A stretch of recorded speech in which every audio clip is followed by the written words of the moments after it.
தமிழ்நாட்டையே உலுக்கிய பழனி தண்டாயுதபாணி கோவில் நில முறைகேடு சம்பவம் ஏற்படுத்திய பரபரப்பே இன்னும் அடங்காத சூழலில் மற்றொரு கோவிலுக்கு சொந்தமான இடமும் முறைகேடாக விற்பனை செய்யப்பட்டிருப்பதாக எழுந்திருக்கும் புகார் அதிர்ச்சியை ஏற்படுத்தியிருக்கிறது. திண்டுக்கல் மாவட்டம் பழனியை அடுத்த பழைய ஆயக்குடியில் உள்ளது கன்னிகா பரமேஸ்வரியம்மன் கோவில் மடம். இந்த மடத்துக்கென சொத்துக்கள் உள்ள நிலையில் மேற்கு ஆயக்குடியில் உள்ள புலையன் 87 கீழ் 3 என்ற 2 கோடி ரூபாய் மதிப்புள்ள 2.5 ஏக்கர் நிலத்தை வெறும் 9 லட்சம் ரூபாய்க்கு தனிநபருக்கு முறைகேடாக விற்பனை செய்ததாக புகார் எழுந்தது. அதுவும் பழனி கோவில் இடத்தை முறைகேடாக பதிவு செய்த சார் பதிவாளர் ஜஸ்டின் மணிகண்டன் தான் இதற்கும் பத்திரப்பதிவு செய்ததாக குற்றச்சாட்டு எழுந்தது. இதில் மற்றொரு சுவாரஸ்யம் என்னவென்றால் பழனி கோவில் நிலம் பத்திரப்பதிவு செய்யப்பட்ட மறுநாள் தான் இந்த நிலத்துக்கான பத்திரப்பதிவும் நடந்திருக்கிறது.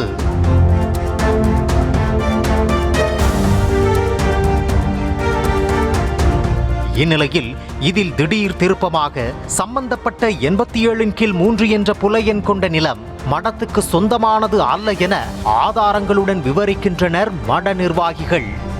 அதாவது தங்கள் மடத்துக்கு கிழக்கு ஆயக்குடியில் மட்டுமே நிலம் இருப்பதாகவும் மேற்கு ஆயக்குடியில் நிலம் இல்லை என்றும் கூறியுள்ளனர். நிலம் சர்வே நம்பர் 173/1, 73/2, 74/1, 204/4, 273/5 இந்த நிலங்கள் எங்கள் கைவசம் எங்கள் பராமரிப்பில் நாங்கள் வைத்துக் கொண்டிருக்கின்றோம். தவறுதலாக 87/3 எங்களுடைய என்பது தவறுதலாக பதிவு செய்யப்பட்டு அது எங்களுடைய நிலம் இல்லை, எங்களுக்கு அப்பாற்பட்டது, தனியாருடைய நிலம், எங்களுடையது இல்லை. மணி என்பவரிடம் சர்ச்சைக்குரிய இந்த நிலத்தை வாங்கியிருக்கும் கந்தசாமியின் மகனும் இது கன்னிகா பரமேஸ்வரியம்மன் கோவில் மடத்துக்கு சொந்தமான இடம் அல்ல என்றும் தாங்கள் 160 ஆண்டுகளுக்கு வில்லங்கம் எடுத்து பார்த்ததில் அது தனிநபருக்கு சொந்தமான நிலம் என்றே பதிவாகி உள்ளதாகவும் விளக்கமளித்துள்ளார். கடந்த ஒரு மாதத்திற்கு முன்பாக மேற்காய்க்குடி கிராமம் சர்வே எண் 87/3, 4, 5, 6 4 சர்வே எண்ணில் நிலம் வாங்கினோம். அந்த நிலம் தனி நபருடைய பெயரில் இருந்தது. அந்த நிலம் எங்களுடைய பக்கத்து வயலை சேர்ந்தது. அதனால் அவர் விற்பனை செய்வதாக சொன்னார். அதன் அடிப்படையில் நாங்கள் அந்த நிலத்தை வாங்கினோம். அந்த நிலத்தை வாங்குவதற்கு முன்பாக 160 வருடங்களுக்கு வில்லங்க சான்றுகள் பார்த்து அதில் வில்லங்கம் எது இல்லை என்பதாலும் 1910 ஓல்டு RSR ஆவணங்களையும் வருவாய்த்துறை ஆவணங்களையும் சரிபார்த்து எங்களுடைய அந்த நிலத்தை நாங்கள் வாங்கினோம். இதனிடையே உண்மையில் மடத்துக்கு சொந்தமான கிழக்கு ஆயக்குடியில் உள்ள புல எண்கள் 200 கீழ் 4, 273 கீழ் 5, 173 கீழ் 1, 173 கீழ் 2, 174 கீழ் 1 மற்றும் மேற்கு ஆயக்குடியில் உள்ள 87 கீழ் 3 ஆகியவற்றை தனிநபர்களுக்கு பத்திரப்பதிவு செய்யக்கூடாது என கூறி அறநிலையத்துறை இணை ஆணையர் நாகவேல் கடந்த மார்ச் 5ஆம் தேதி பத்திரப்பதிவு துறைக்கு எழுதிய கடிதமும் வெளியாகி குழப்பத்தை ஏற்படுத்தியிருக்கிறது.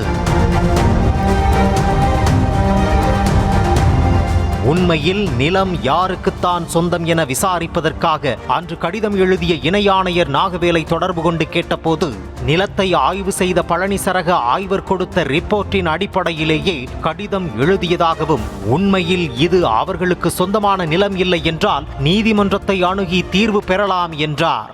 நீங்க ஒரு லெட்டர் ஒன்று கொடுத்துருக்கீங்களா சார்? அதுல இந்த இடத்த பதியக்கூடாதுன்னு சொல்லி ஒரு லெட்டர் ஒன்று வேற கொடுத்துருக்கீங்க. அதுல ஒரு 5 சர்வே நம்பர் 6 நம்பர் என்னமோ இருக்குது. அதுல இருக்கிற இடம் எல்லாமே கோயிலோடது சேர்ந்தது. இந்த 87/3 அப்படிங்கிறது எங்க கோயிலுக்கு சம்பந்தம் இல்லைன்னு அந்த ட்ரஸ்டிங்க சொல்றாங்க சார். அப்படியா? ஆமா சார், எங்களோடது கிடையாது அப்படின்னு அவங்க சொல்றாங்க சார். எப்படி சார் நம்ம நம்ம அந்த லெட்டர் கொடுத்தது எப்படி சார்? எதை வச்சு சார் நம்ம கொடுத்துருப்போம்?